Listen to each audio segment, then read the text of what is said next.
Yo, guys, what's going on? GZTV here. The NBA action is wrapped up for today, and I am here to summarize what happened.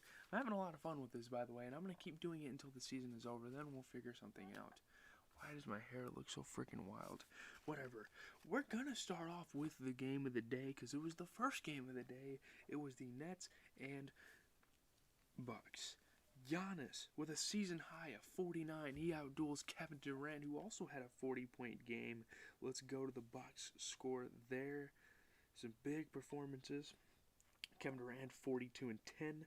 Kyrie had 20, although he was struggling from the field, shooting 8 for 21. DeAndre Jordan had 10 and 11. Looking on the Bucks side, Antetokounmpo obviously had 49. Middleton had 26 and 11. He was the leading rebounder, which is crazy. Yeah, that was that game. It was a really good game, and the Bucks really are proving that they can compete with almost any team in the NBA, pretty much any team in the NBA. With the Lakers playing as bad as they are right now, even with LeBron returning, the Nets are the best team in the NBA. I don't care what anybody says. But yeah, let me talk about the Celtics game. Unfortunately, we lost. But it's not a bad team to lose to at all. The Trailblazers definitely have it figured out this year after picking up Norman Powell. Jaylen Brown, continues to struggle from the field. He shot 6 for 21. Tatum continues to be the hottest player in the league. He's got the hot hand. He's had 3 30-point games in a row, 30-plus point games in a row. Blazers' big three put up big numbers. Thompson gets absolutely babied by Nurkic. He could not handle use of Nurkic. We are in the play-in, which sucks, but I think we could definitely make it out of the play-in. And the more Celtics basketball, the better. So I'm not too mad. I just want us to continue our season after the regular season at this point. Fournier's back, baby. Evan Fournier is back to playing like he was on the Magic, man. I'm happy about that. Let's look at the box score for the game here. We have an easy schedule coming up, so I'm not too worried about this loss. I think we can come back from this. Norman Powell had 23. Yusuf Nurkic had 14 and 11. Damian Lillard had 26 and 13. CJ McCollum had 33. On our side, Tatum had 33. Evan Fournier had 21. Jaylen Brown had 16 and 11. He had a lot of boards, and I was noticing that. And more big minutes for Aaron Naismith. That guy has such a future. And it was a shootout. It was a shootout all night long. No one was missing a single shot. It's some of the best three-point shooting I've seen collectively in a game all year. It was crazy. People were not missing a single shot. Pritchard and Naismith, the two young guys on our bench, are killing it, man. Shout out to them. Hopefully they keep going. Let me turn my mic up a little bit. Okay, never mind. It's on full volume. All right, let's get into the next game. Knicks dominate. Rose scores 24 off the bench. We kind of expected this. The Rockets are a team that are not going to make the playoffs. So you got to, maybe prepare for next season. Tank. They need to tank, though. They need to tank. They need to get a big draft pick next year. They need a star player. Julius Randle having 31 as always. The dude is a beast. RJ Barrett having 21. That guy's very underrated. 24 for D-Rose off the bench, like I said, that big-time minutes, even though they didn't really need it. They didn't even need Rose out there, to be honest. Still a really good game, though. Shout out to D-Rose, man. He's doing pretty good this year. Heat beat Charlotte, and they move up to the playoffs over the Celtics. So congratulations to the Heat. You guys are in the playoffs. You haven't clinched, but you're in the playoffs, and you beat Charlotte, who is a play-in team. So that's big for you guys to be able to do that. Let's see here. Bam Adebayo had 20 and 10. That was about it for the Heat on the other side. P.J. Washington had 21, and that's it. It was pretty much P.J. Washington against Bam Adebayo that game. Pretty decent game. I was really hoping the Hornets won. At the moment, the Celtics are actually playing the Hornets in the play-in tournament, which isn't bad. We've had our ups and downs against that team, but I think when it comes playoff time, I don't know if the Hornets are ready for us.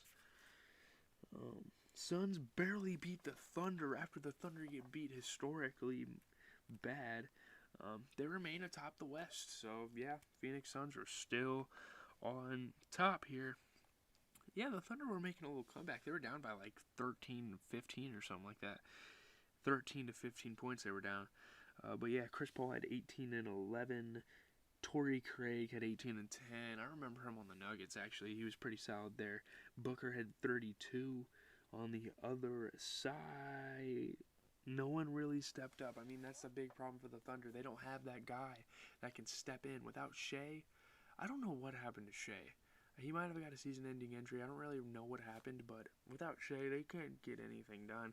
And once he comes back next year, they're gonna be a pretty good team. They just need to pick up one or two more, guys at the level of Shea. You know what I'm saying? So yeah. Next, Sixers and who did they play? Spurs. Game-winning tip-in for Simmons, but it was a statement game for the Spurs. The Spurs kept it close all the way through overtime, obviously, to the buzzer. They played through the buzzer after giving up a 32-point lead to my Celtics, of course. Yeah, they played really good after letting Tatum do that to them. Like, they played really good. Shout out to them. Shout out to Popovich. They made some defensive stops. Keldon Johnson was clutch, man. He was playing. He was having some clutch plays going on there. Embiid at 34 and 12, another MVP caliber performance. Seth Curry had 22. Dwight Howard had 14 and 11 off the bench. When you get a double-double off the bench, that's efficiency. That's what you call an efficient center. But yeah, Seth Curry playing big-time minutes. Simmons didn't really play that good, but, Lonnie Walker put up another 20-point performance off the bench. That guy's going to be pretty good. He's athletic. He's starting to learn how to shoot the ball, which I didn't even know he could really do that well. And Rudy Gay had 18 and 10, including a super clutch 3 at the end of the fourth quarter. Him and Keldon Johnson came up clutch, and Patty Mills took a stupid shot that could have helped. I mean, he was coming right off the screen. He was getting guarded by one of the best defenders in the league, Matisse Thybulle, and Thybulle just came behind him and just, boom, blocked it. And I don't know why he took that shot. I'm sure Popovich was very upset. They could have won without that mistake from Patty, but they kept it close with one of the best teams, top 3, top 5, whatever in the league, probably top 5 in the league. Next up, Kings continue to win without Fox. Dallas is in the play-in now. Luka Doncic in the play-in. There are some stars in the West that are in the play-in. I'm so excited to watch the play-ins for the West. That's the one I'm really going to be freaking amped about, because those are the teams that I feel are going to go farthest out of the 8 play-in teams. Kings, man, they're playing good without Fox, surprisingly enough. Marvin Bagley had 23. Buddy Hield had 27. He had a crazy three-point shot. They were up by 6. It was like a minute and a half left. He shot it straight in the dude's face and just nailed the 3. Ridiculous, man. He's a beast, man. He's a force to be reckoned with out on the perimeter. Despite Luka scoring 30, Dallas still lost. I mean, he had no help out there. After sinking a buzzer beater, Finney Smith had nothing to say the next night. But yeah.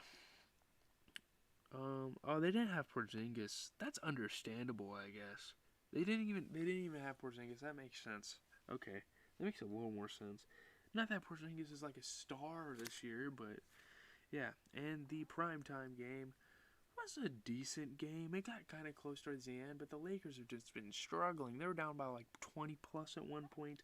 Kyle Lowry, Spicy P with big games. This is like one of the best games I've seen from Kyle Lowry in a while, and possibly the best game for Spicy P in his career. They scored like 37 and 38. I don't know which one was which, whatever. And they also both had double doubles. Lakers continue to struggle, man. It really sucks for LeBron coming off this injury. This is the first time, like, people are like, oh my God, he's a baby. He just rolled his ankle. This is the first time LeBron's ever been hurt like this in his career. He hasn't been out for 20 games in his career before. Maybe you guys should credit him for having such endurance and such toughness throughout his career to not miss more than 20 games in a row. Like, D Rose was out for like years. John Wall has been out for years, and he finally came back. Like, look at LeBron though. Every star player in history has pretty much had an injury. But, like, LeBron, he's had this one injury, and he cannot let it set him. that injury set him back. Again, like I said the other night, he needs to solidify his legacy and pick this Lakers team up from out the dirt. They're not out the dirt because obviously they're in the play-in, but man, they do not deserve to be in the play-in. And that is bad marketing for them to be in the play-in. You know how good of a team they are to be in the play-in. 39 for Siakam and 13 for him. 37 and 11 for Lowry. That's about it for that. And then on the other side, Drummond at 19 and 11. And Kuzma had 24 off the bench. You can't have Kuzma being a leading scorer off the bench. No offense to Kuzma, but dude, you're literally coming off the bench. You cannot have a bench player lead your team in points. Either LeBron, AD needs to step up. And shout out to Drummond, by the way, because he's playing like his prime self. I'm not going to lie. Drummond's been playing really good, but they need to get their things together, man. Like, this Lakers team needs to start winning games because this Lakers-Nets finals matchup is something that people have been looking forward to for years, man. LeBron versus KD, AD versus Kyrie, James Harden versus Drummond. Like, there's so many superstars. And obviously the Nets have a better team, but, like, that's going to be a finals for the century if that happens. And we need to get LeBron and the Lakers need to kick it back up in gear, make it to the playoffs. First of all, don't be the freaking 8th seed. Don't be the freaking 8th seed, which I don't think they will be. If you're the 8th seed, you have to play the... Well, hold on 1 second. Well, they're in different conferences. But you don't want to play the best team in the freaking conference your first final or playoff game. Like, we need to get up there. You guys need to win pretty much the rest of your games. That's all I have for tonight. We're going to get to Monday's games, though. Magic play the Pistons. 2 eliminated teams. Game's not going to matter. Let's best man win. You know what I mean? It doesn't matter. Pacers and Wizards. That is going to be a huge game. Come on, Wizards. I'm rooting for Russell Westbrook and the Wizards to take this home. And my computer's being stupid. I don't know if you guys... Okay. Pacers-Wizards, big play-in type of matchup. They're playing each other in the play-in for now. Wizards need to get the best of this team. I know the Pacers have been super dominant lately, but oh my goodness, this would be awesome. Warriors, Pelicans. The Warriors have some leeway into the play-in. Honestly, they could let New Orleans win, and nah, probably not. They probably shouldn't do that. New Orleans is only freaking 2 games away from the play-in. They're going to make a comeback. I'm telling you guys. Pelicans need to... I'm rooting for the Pelicans. Screw it. I'm rooting for the Pelicans. I want that young core in the playoffs. I think it's going to be super entertaining to watch them in the play-in. But yeah, Trailblazers and Hawks, that's going to be a pretty big game. You know, Trailblazers came off a win. They're on a back-to-back. Hey. Oh, wait. Lakers are so close. There's 3 teams tied. The 5th through 7th seed are tied. Oh my goodness. If Portland wins this, they're going to be the 6th seed. They need to keep going with that, obviously. Hawks are kind of tough, though, man. The Hawks have a pretty decent spot in the playoffs. They are tied with the Edge, but, you know, we need them to lose. The Celtics need them to lose. So, I don't know who I'm rooting for there. Now we're rooting for the Trailblazers. Trailblazers, take it home. Go off again. Don't miss a freaking shot. Pretty much. Sixers and Bulls. The Bulls are pretty much out of it. They're not the next team to be eliminated, but they're pretty darn close.